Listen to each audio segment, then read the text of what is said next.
Parce que j'entends souvent parler des femmes qui viennent me dire « moi je me suis sacrifiée pour mes enfants ».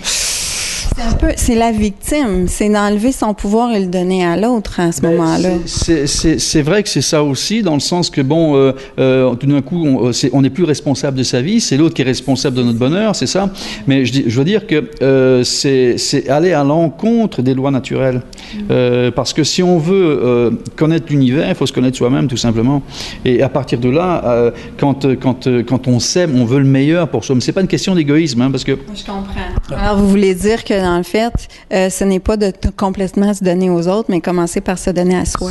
C'est la chose principale, parce qu'à partir du moment où on rayonne, qu'on est bien, ça fait du bien à tout le monde. Les gens vont dire, mais tiens, comment ça se fait qu'elle est bien, elle est souriante, elle est pétillante. Je veux savoir, et donc ça rapproche, et ça crée de l'amour. Automatiquement, ça crée un climat d'amour, mais pas l'inverse. Il y a des personnes qui sont sacrifiées pour leurs enfants. Les enfants ne sont pas plus heureux pour ça. Ils ne sont pas plus heureux. Au contraire, je veux dire, on ne sent pas ce lien d'amour comme on pourrait le sentir autrement si on s'aime soi-même et puis qu'on rayonne sur les autres. Et donc là, j'explique ça, que c'est la base de l'auto-guérison. Et à partir de là, tout est possible. Tout est possible à partir du moment où vous êtes suffisamment entré en vous-même pour vous regarder et savoir qui vous êtes en dehors de la matière. Parce que c'est sûr qu'il y a de la matière, là. Mais en dehors de ça, il y a autre chose, il y a une vie qui coule en nous. Et ça, c'est universel, cette vie-là. Je veux dire, c'est ce qui fait l'univers, la vie est partout. Et c'est ce qui fait que les points communs entre vous, moi et la plante, c'est la vie. C'est fabuleux. Alors ça, c'est une expression de vie, vous êtes une expression de la vie, moi aussi. Et c'est ça qui fait l'union des choses, et qu'on peut transmettre et rentrer dans l'auto-guérison, tout simplement. Parce que, je veux dire, je pense que l'univers est parfait. Enfin, c'est bon. Oui. Hein, l'univers est parfait parce qu'il s'harmonise. Il y a toujours une harmonie. Quand on voit les équilibres biologiques dans la nature, ça s'harmonise à un moment. Tout est parfait. Il y a des prédateurs, c'est sûr, mais il y a un équilibre. Il n'y a que l'homme qui fout le bordel. Je dis, donc, c'est pas. Donc, encore, quand je dis fout le bordel, moi je considère que l'homme actuellement est un ado. Il a comme pas encore compris certaines choses. La maturité, ça commence à venir par contre, parce qu'il y a des gens qui se posent des questions. Il y a des mouvements comme ça qu'on appelle d'élévation de conscience. Mais l'élévation de conscience, c'est ce que j'explique, c'est très simple, c'est être plus conscient tout simplement. C'est pas faire sa liste d'épicerie, parce que ça, c'est pas ça, être conscient. Dire, il faut pas que j'oublie d'acheter du sucre. Ouais, bon, d'accord, c'est bien, mais bon, c'est pas ça l'élévation de conscience, c'est s'intéresser à soi. Comment est-ce que je me sens? Est-ce que je me sens bien? Qu'est-ce qui se passe? Voilà, qu'est-ce qui se passe? Je prends une grande respiration. Je sens que ça me détend. Ben, j'étais stressé avant, je ne me rendais même pas compte que j'étais stressé. Ah ben tiens. Des fois, on ne se rend pas compte. Moi, j'étais dans un travail stressant, je ne me rendais pas compte que je serrais les dents. Là, j'ai fait, mais mon Dieu, je serre les dents. Tu sais, mon corps, il parlait. Mais... Voilà. Et donc, il faut être conscient de ça. Donc, c'est se regarder, s'observer et se donner des petits trucs. Parce que une personne qui vient dans mon cabinet, je dis, est-ce que vous êtes un peu stressé? Non, non, pas du tout. Alors, je dis, OK, vous pouvez prendre une grande respiration? Oui, pourquoi faire? Je dis, prenez une grande respiration. Elle prend une grande respiration. Là, ça relâche. Et puis, elle relâche. Et tout d'un coup, je dis, est-ce que vous sentez quelque chose qui se relâche ici ou pas? Elle dit, oui, en effet. Ah, je dis, donc, est-ce que vous ne pensez pas qu'avant, vous étiez peut-être tendu? Ouais. Et que vous ne saviez même pas que vous étiez tendu? Parce que là, vous venez de le remarquer parce que ça se relâche. S'il y a un relâchement, c'est qu'il y avait une tension avant. Elle me dit, ah oui, c'est vrai, je n'avais pas pensé à ça. Je dis, bon, vous voyez. Et donc, et tout ça, par ces prises de conscience-là, eh ben, on peut se mettre en état le système parasympathique, le système qui fonctionne quand tout va bien et qui envoie des messages aux cellules qui sont agréables. Je dis toujours, c'est toujours une boutade ce que je fais là, mais se faire plaisir. C'est quand on reçoit un cadeau. Ça fait plaisir, mais qu'est-ce qui se passe réellement dans le corps? Il y a toute une chimie qui s'installe, qui produit et qui découle dans notre corps, qui fait qu'on est sous un état de plaisir. Et ça, c'est un état, bien sûr, qui a été créé parce qu'on vous a offert un cadeau, mais si vous offrez des cadeaux, le corps, il ne fait aucune différence entre quelqu'un d'autre et vous. Il va se mettre en état de plaisir. Quand je me lève le matin, que je me pose la question, comment est-ce que je me sens? Je ne sais pas trop, je prends une grande respiration. Ok, bon, j'étais un peu tendu. Ok, je dis, est-ce qu'il y a un ours dans les parages? Parce que si un ours, il faut être tendu. Hein, bon, c'est pas bon. Mais s'il n'y a pas d'ours, bon. Ok. Deuxième question, la plus importante, c'est qu'est-ce que je vais faire maintenant pour me faire plaisir? Alors, peu importe si on va faire son café, qu'on va prendre sa douche, peu importe. Est-ce que ça me fait plaisir? Pourquoi? J'aime bien prendre un café. Ben oui, pourquoi? Parce que le goût est bon. Mais très bien, je me lève en pensant à mon café, je vais me faire plaisir. Vous êtes en train de vous faire un plaisir qui va générer une chimie dans le corps et qui va porter des bonnes nouvelles aux cellules. Tout va bien, les filles. Allez, on y va. Parce qu'il n'y a pas de stress. Et cette chimie-là, si vous le faites consciemment, parce que la conscience est fabuleuse, mais très faible. Mais si on arrive avec la conscience à lui faire des choses répétitives, c'est l'inconscient qui va prendre ça après en charge. Et lui, il est hyper puissant, parce qu'il a une puissance de 14 milliards d'années. Depuis le Big Bang, ça c'est l'inconscient, il a tout ça en lui. Et regardez ce que fait l'inconscient. Je respire, mon sang circule, il y a des divisions cellulaires, mon foie travaille, mon système digestif, il y a des réparations. Tout ça, sans même que j'y pense. Oui. Ça se fait automatiquement, parce que lui, il est capable de faire 1 milliard de choses en même temps, contrairement à nous les hommes, une chose à la fois, on n'est pas capable. Bon. Les hommes ou juste les hommes, les femmes Les hommes, parce que généralement les femmes font un peu plus, 2-3 fois, donc ok, j'ai 2-3 choses, j'accepte, mais bon, face à 1 milliard, ça ne représente pas grand-chose, donc faut je ne vais pas m'enfler C'est ça, faut relativisons un peu les choses. Bon, donc, donc une fois que consciemment on établit des nouvelles routines, j'appelle ça des routines de bien-être, de bonheur, quand lui prend ça dans toute sa puissance, là l'état s'installe. L'état de bien-être, parce que il va se poser la question, comment est-ce que je me sens? Il va prendre des grandes respirations, il va faire en sorte que il va se faire plaisir. En effet, quand je vais prendre mon café, je vais le respirer. Ça sent bon, c'est agréable. Il va faire ça tout seul, avec toute sa puissance. Peut-être commencer dans les petites choses. Il y a des gens qui sont dans un travail qu'ils n'aiment pas et se sentent obligés d'être là. Ils se sentent qu'ils n'ont pas le choix d'être là. À ce moment-là, c'est un grand cheminement à ce niveau-là. C'est vrai. Je vais vous donner un exemple d'une dame que j'ai rencontrée dernièrement, qui ça fait quelques fois qu'elle est venue en soins, et elle revient de vacances, avec, toute bronzée, mais avec la mine défaite. Je dis, qu'est-ce qui se passe? Je dis, j'ai repris mon travail aujourd'hui. Oh, je dis, oh, ok, bon. Je dis, pourtant, vous avez bonne mine. Elle me dit, oui, je reviens de vacances. Ok, bon. Je dis, bon, c'est un peu plate là, bon. Et je dis, mais vous faites quoi comme travail? Elle me dit, je réclame les factures impayées. Oh, je dis, c'est vrai, ça peut être marrant, ça. Je dis, mais vous avez fait quoi pendant les vacances? Elle me dit, je suis allé à tel endroit, j'ai fait un spa, un tel, machin, des trucs. Mais elle parle et je vois que elle a dû dépenser de l'argent pendant ses vacances. Je dis, waouh, c'est des belles vacances, 15 jours, mais ça a l'air d'avoir été très intense et dispendieux. Ouais. Bon, en boutade. Elle me dit, oui, elle dit, bon, je me suis laissé aller. Je dis, bon, très bien. Je dis, mais est-ce que vous avez un bon salaire? Elle dit, oui, j'ai un très bon salaire. Ah, je dis, bon, c'est bien. Mais je dis, mais ça fait combien de temps que vous faites votre travail? Ça fait 15 ans. Je dis, 15 ans? Waouh! 15 ans qu'elle se sent comme ça. Qu'elle se sent comme ça. Je dis, bon, c'est pénible. Je dis, mais est-ce que vous faites bien votre travail? Parce que parfois, quand on n'aime pas son travail, on ne fait pas bien. Elle dit, non, ça, je fais bien. Elle dit, d'ailleurs, c'est moi qui forme les nouvelles. Je dis, attendez, votre employeur vous fait suffisamment confiance pour que vous formiez les nouvelles? Elle dit, oui. Donc, c'est que vous êtes bonne. Elle dit, oui, je suis très bonne. Je dis, ok. Donc, vous êtes reconnue par votre employeur. Elle dit, oui. Je dis, ok. Et vous avez un bon salaire? Elle dit, oui, j'ai un bon salaire. Et je dis, mais c'est quoi le problème alors? Expliquez-moi le problème. Elle dit, c'est parce que les gens au téléphone, ils sont pas gentils. Et donc, ça me stresse quand je dois les appeler, etc. Je dis, attendez, ok. Je vous pose une question. Votre téléphone, est-ce qu'il y a des gros trous là où vous parlez? Elle me dit, elle dit non, c'est des trous normaux. Je dis, mais est-ce que ça peut laisser passer une patte d'ours? Alors elle se met à rire comme vous, elle me dit, ah non, ça va pas du tout. Je dis, alors, où est le problème? Ils vont pas venir. Où est le danger? Je dis, où est le danger? Ils ne peuvent pas passer là-dedans, donc vous êtes tranquille. Je dis, ok, la conversation a été difficile, mais ça fait 15 ans que vous faites ça, apparemment vous faites bien, donc vous savez bien faire, vous savez quoi dire au téléphone. Quand vous raccrochez, comment est-ce que je me sens? Je me sens stressé, il n'y a pas d'ours. Grande respiration. Et puis on passe au suivant. De ne pas prendre sur elle l'émotion de l'autre personne, de ne pas se sentir responsable de ça. Exactement, elle devient l'émotion. Elle devient l'émotion et du coup ça devient souffrant. Et là, elle n'aime pas ce qu'elle fait. Et n'importe qui n'aimerait pas ça, je veux dire, parce que c'est souffrant. Mais je dis, mais si vous prenez peut-être un peu différemment, ça peut être différent dans votre perception des choses. Et puis elle me regarde, elle me dit, j'avais jamais vu mon travail comme ça. La semaine suivante, elle est revenue avec le sourire jusque-là. Elle me dit, écoutez, elle dit, c'est incroyable ce qui se passe. Elle dit, maintenant, quand je mets la main dans la poignée, je rentre au boulot. C'est un plaisir. Et même si c'est difficile au téléphone, je raccroche, je prends une grande respiration et je me dis, on passe au suivant. Waouh! Voilà, elle était souffrante depuis des années. 15 ans. Elle souffrait de fibromyalgie. OK. Oui, c'est terminé. C'est parti? Terminé. Non. C'est terminé. On a fait d'autres traitements pour aider à ça, mais ça a déclenché le processus. J'ai beaucoup de personnes qui viennent dans mes cours qui ont de la fibromyalgie aussi. Mais là, ils ne viendront plus dans mes cours si je leur dis ça. Il faut qu'ils viennent dans vos cours. Si, il faut faire de l'exercice, je suis bien d'accord avec ça.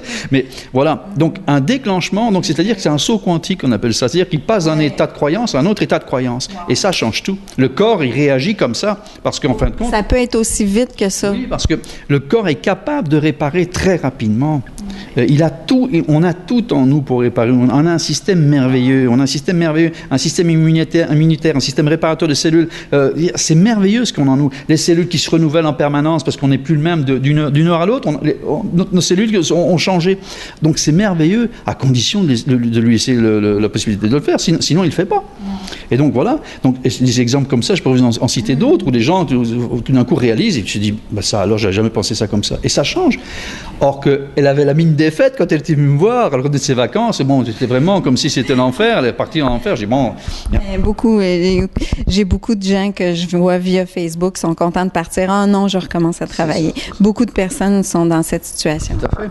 Et donc, c'est ce que j'explique un petit peu. Comment est-ce qu'on peut changer ses perceptions pour qu'en fin de compte, on se mette dans des conditions qui permettent de développer un état de bien-être. Peu importe ce que l'on fait, je veux dire, parce qu'il y a des situations difficiles, je crois que j'en parle là-dedans, où il y a un moine birman, un moine bouddhiste birman, qui était sous la junte militaire, enfin prisonnier de la junte militaire, et qui était torturé.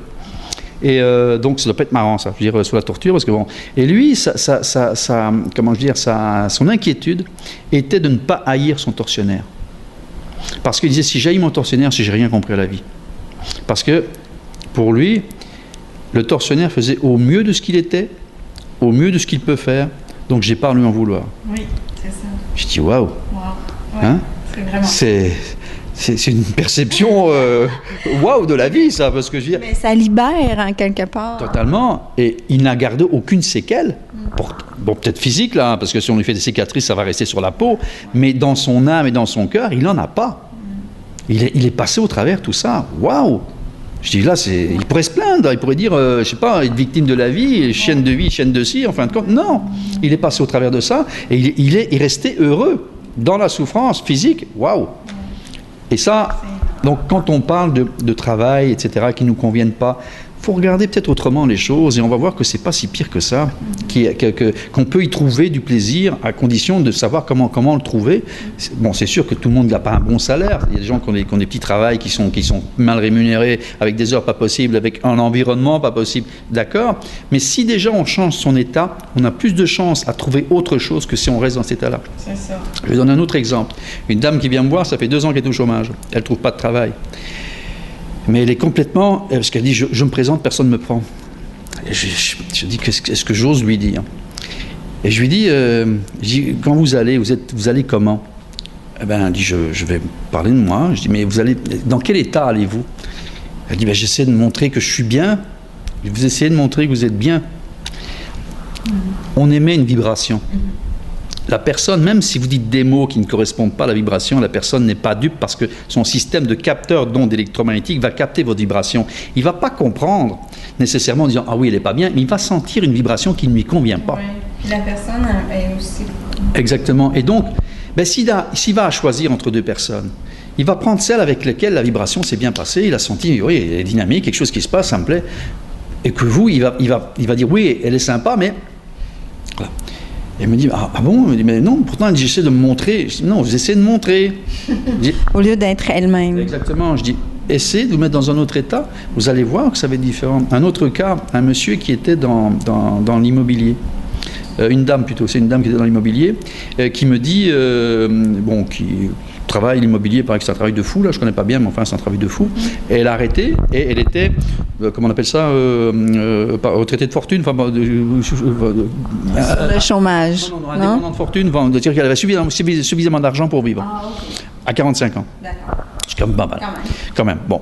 Mais ça avait été l'enfer. Et elle vient me voir parce qu'elle a un problème avec son père depuis... la dame a 45 ans, depuis 20 ans elle a un problème avec son père, même avant, etc.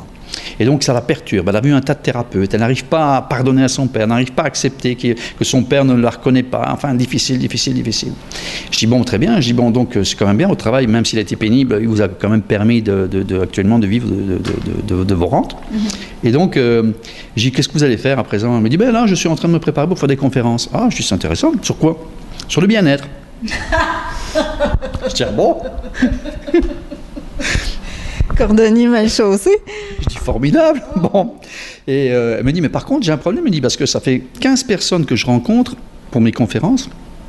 Il n'y en a pas un qui me dit oui. Je dis, OK. Et je dis, et ça vous étonne? Elle me dit, ben oui, parce que mes dossiers sont bien présentés, je sais de quoi je parle.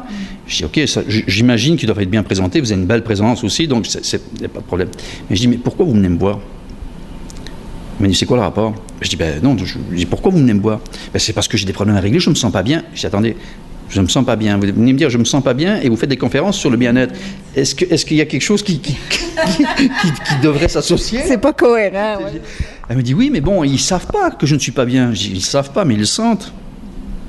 Votre vibration, vous émettez une vibration, ils le sentent. Alors, même si votre texte est intéressant, mais si ce que j'appelle la gaine qui entoure, il y a une onde qui transporte l'information, il y a la gaine qui l'entoure et le message qui est à l'intérieur. Tout ça doit être en harmonie. Si la gaine ne correspond pas au message, la personne ne s'occupe pas du message, elle s'occupe de la gaine. Si par exemple, je ne vais pas le faire parce qu'à la caméra, ça arrive de faire un bon la caméra, mais si je vous dis « je t'aime », vous allez me croire? Non. Bon. Si maintenant je dis « je t'haïs », je ne croirais pas non plus. voilà, exactement. Donc, ce qui veut dire que la gaine qui entoure le message a de l'importance, et pas nécessairement le message. Ouais. Parce que justement, dans les deux cas, je t'aime, on dit, s'il aime comme ça, bonjour. Et s'il haït comme ça, bon, ben écoute, on le prend. C'est pire que ça. C'est pire que ça, voilà. Donc, ça fait ça. Or, les gens ne se rendent pas compte, c'est que leur état vibratoire qu'ils émettent doit être en correspondance avec la gaine, avec le message, sinon ça ne marche pas. Donc, quand elle va se présenter pour sa conférence sur le bien-être et que ça ne marche pas. Mais c'est normal. Et elle l'a compris. Et là aussi, elle a fait un saut quantique, c'est de dire, ah oui, c'est vrai, je n'avais pas pensé à ça. Wow. Et aujourd'hui, elle fait des conférences et ça marche, etc. Donc, tout ça, c'est juste une question de perception et ça, c'est de l'épigénétique. Moi, je suis vraiment, je suis wow depuis tantôt parce que, ben, ça touche tout ce que j'apprends en ce moment, mais, tu sais, je m'attendais à ce qu'on parle juste d'énergétique avec les mains, hein. C'est peut-être ça que les gens pensent quand ils vont acheter le livre. Mais c'est sûr que mes soins, je les donne avec les mains, hein, ça c'est sûr. Et il y a toute une autre... Le corps va avec, et je dirais que parfois, je me dis, on est tous un peu médiums, et parfois je m'étonne moi-même de ce que je dis, parce que je parle avec la... Vous avez des messages des fois pour les gens? J'ai des messages, mais je ne me rends pas compte que je l'ai dit. Et donc, on dirait qu'il y a une espèce de syntonisation qui se fait, de fréquence. Et puis, tout d'un coup, je dis quelque chose à la personne, elle me dit, et tout étonné. Et parfois, à la fois suivante, elle revient, vous m'avez dit ça, je ne m'en souviens pas. Je ne m'en souviens pas que je vous ai dit ça. Je vous ai dit ça. Je dis, bon, ok.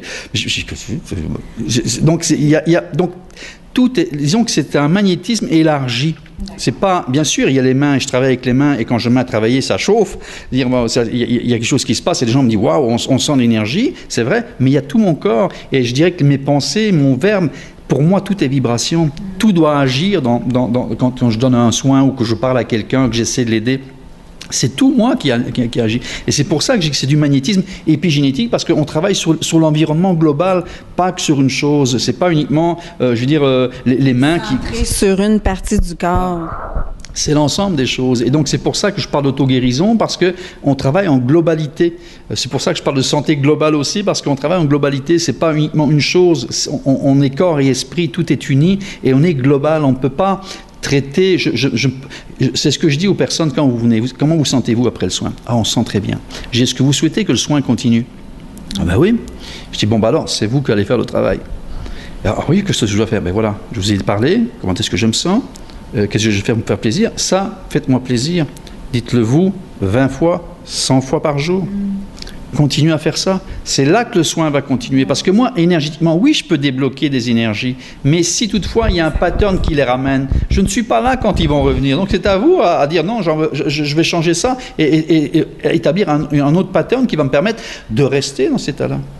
Je dis mémoriser. Généralement, ils sont bien détendus. Puis je dis, écoutez, mémorisez l'état. OK. Je dis pourquoi? Parce que quand vous allez être stressé au bureau, vous repensez à cet état-là, et vous allez voir votre corps va se remettre dans l'état. Il va se détendre. C'est ça qui est fabuleux, qu'on a ce cerveau qui est fabuleux. C'est très plastique. Il est capable de prendre n'importe quelle situation et mémoriser toutes les situations. À nous de le faire consciemment. Élévation de conscience, utilisant la conscience, au lieu de se laisser manipuler. C'est peut-être pas le mot, parce que l'inconscient nous aime d'une façon inconditionnelle. Je veux dire par là oui, que... parce que beaucoup de gens pensent que la tête, l'ego est négatif ou est comme un gros monstre. L'inconscient nous aime d'une façon inconditionnelle et je vais dire qu'il va faire tout ce... il va être ce que vous voulez être. Si quelqu'un se sent victime, il va vous charger comme une victime, comme une mule. Parce que c'est ça que vous voulez, il vous apporte tout. Alors il va ramener toutes les informations en traitant de victime, et il va te chercher dans le passé, etc. Et il vous aime de façon inconditionnelle. Vous voulez ça, il vous donne ça. Vous voulez être heureux, il va vous rendre heureux. Vous voulez être malheureux, il va vous rendre malheureux. Et tout est harmonie. Je veux dire par là que quelqu'un qui est grincheux, qui est pas heureux, qui est toujours en train de critiquer les autres, c'est de l'harmonie, ça. Si on veut, même si c'est le côté négatif, mais tout est harmonieux, c'est-à-dire que tout colle l'un à suite. Oui. C'est dans ce sens-là que je parle d'harmonie. J'ai eu de la misère. Oui, c'est ça, c'est pour ça. Et les gens ne se rendent pas compte qu'ils sont en train de créer une harmonie négative, si on peut dire. Voilà. Et donc, tout est lié, il faut absolument que tout soit lié. Et alors, on peut partir dans l'autre sens et faire une harmonie positive, et être bien dans sa peau, avoir des pensées qui vont vous amener vers un état de bien-être et de joie, j'appelle ça de joie permanente. Mais il faut être vigilant sur tout. Surtout. Même le matin, quand je me douche, je dois m'aimer. L'eau coule, ça me fait du bien. Pourquoi? Parce que j'aime bien être propre. Et puis ça me nettoie. Je nettoie mes pensées en même temps. L'eau qui coule, je dis toujours prenez une douche un peu froide parfois parce que c'est magnétique l'eau. Hein. C'est d'être dans un état de conscience comme ça. Exactement. Le plus longtemps possible. Ouais. Je dis pourquoi le plus longtemps possible? Parce que la conscience brûle beaucoup d'énergie. Regardez les enfants à l'école, quand on leur demande d'être attentifs, concentrés, au bout d'une heure, ça commence à faire, 1h30, ça ne va plus, 2 heures, ça éclate. Ouais. Parce que ça brûle beaucoup d'énergie. L'inconscient, si je fais la comparaison entre la conscience et l'inconscience, on va prendre la conscience comme un petit poids. Okay. Et puis, on va prendre l'inconscience comme la planète Terre. Vous voyez le rapport de force? Alors, l'inconscience fonctionne avec une batterie 0,5 volts pendant toute la durée de vie. Elle va lancer.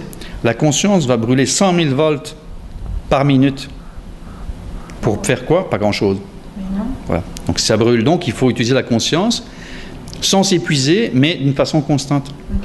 Okay. Et le plus longtemps possible. Alors je dirais que si on fait attention dans sa journée, je pense qu'on est peut-être 10 minutes, 15 minutes conscient.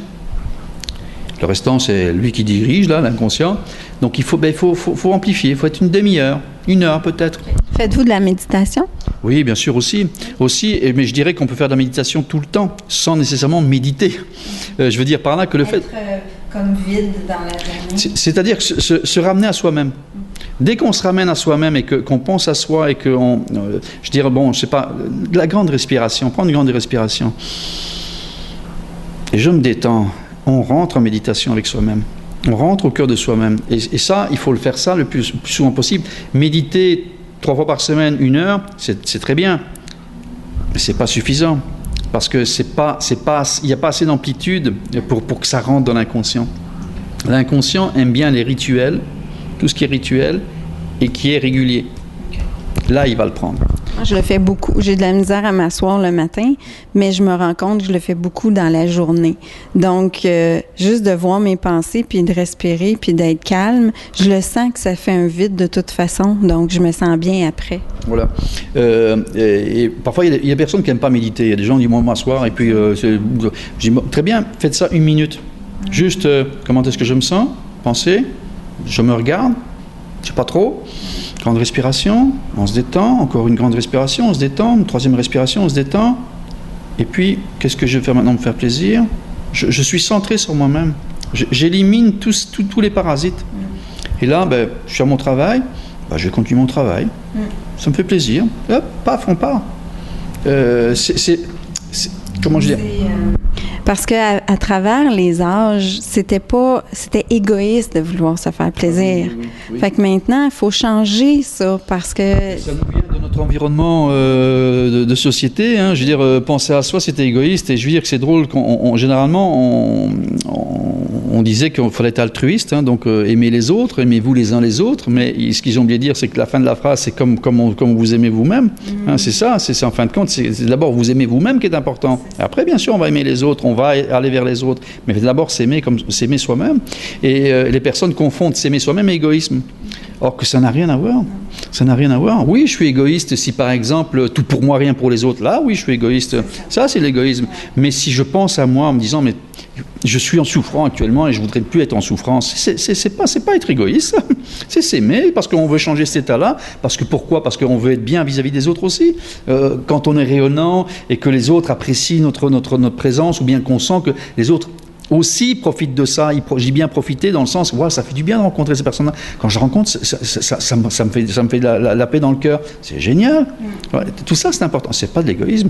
Et c'est ça. C'est sûr que notre environnement, je dirais judéo-chrétien, je le dis là-dedans, judéo-chrétien, nous a envoyé vers des voies qui nous nuisent aujourd'hui.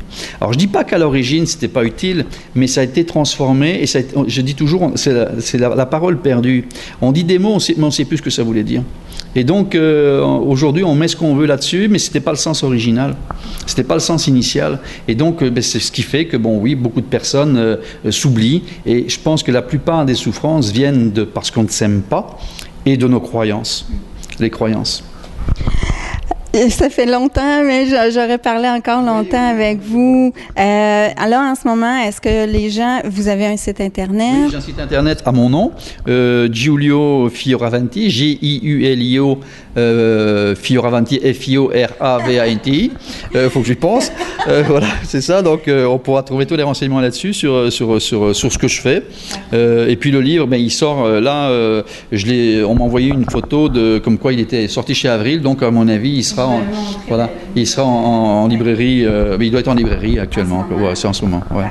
Et vous faites des conférences, vous faites des formations et vous faites encore des soins? Oui. Parfait. Oui, tout à fait. Oui, parce que je dirais que c'est ma base, les soins. Donc, c'est un plaisir. Bon, c'est sûr que avec les conférences et les formations, j'en fais peut-être un peu moins qu'avant parce que il y a des élèves qui commencent à être formés, qui ont terminé, donc qui commencent à travailler. Donc, c'est eux qui vont faire les soins. Je veux dire, donc voilà. Donc, mais les soins, c'est important. C'est important. Oui, tout à fait. Mais merci, un grand merci. C'est un honneur de vous avoir ici. L'honneur est pour moi. C'est vraiment plaisir. Oui, c'est bien agréable. Merci.